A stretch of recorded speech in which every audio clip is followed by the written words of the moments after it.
I was in Oakgrove School. It's quite hard. I just lost my dad at that point, so I was up and down. I was fighting, I was mixing with the wrong crowds, etc. I wasn't born a bad person, but an unfortunate circumstance made me act a certain way. Left school, didn't get to do my GCSEs because of COVID. I failed in a lot of stuff, I didn't really have anywhere to go. Someone put me on to SOFEA. I came here and I've completely changed. Being here, I feel like I fit in. I'm friends with people here. I've come here, didn't really know anyone. Everyone was really friendly. And then when I got to know people, it just worked out better for me. But in mainstream schools, I just didn't talk to anybody and just kind of secluded myself.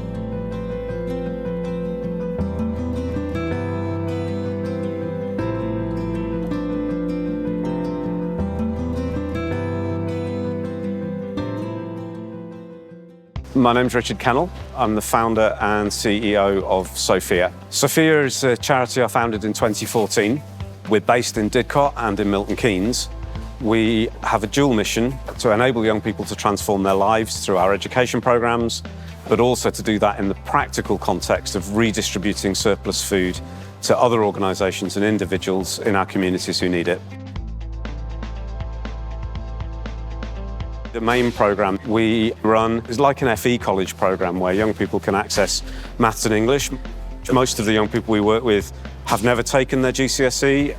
Those that haven't had a very good experience, so we provide a really supportive environment in which they can retake their maths and English successfully.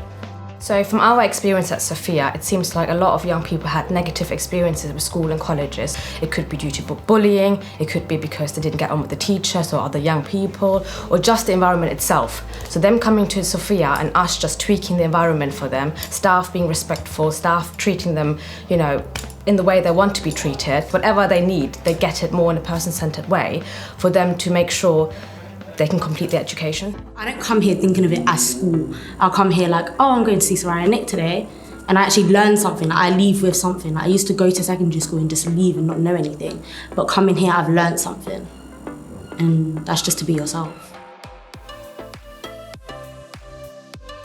Towards the end of 2017, basically I'd spent a year in my bedroom doing nothing. I was quite depressed and anxious.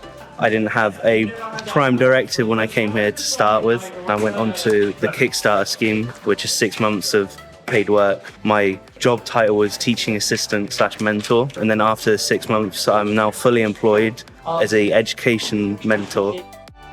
When I came to SOFEA and after I did a bit of volunteering, there was quite a lot of stuff I did. FEP, which is a program that SOFEA runs called the Flexible Employee Program, which young people come and kind of get the idea of like work experience. Then after that, I got offered a full-time but part-time contract at SOFEA, working with young people and also doing a lot of picking for all the charities that we provide food for.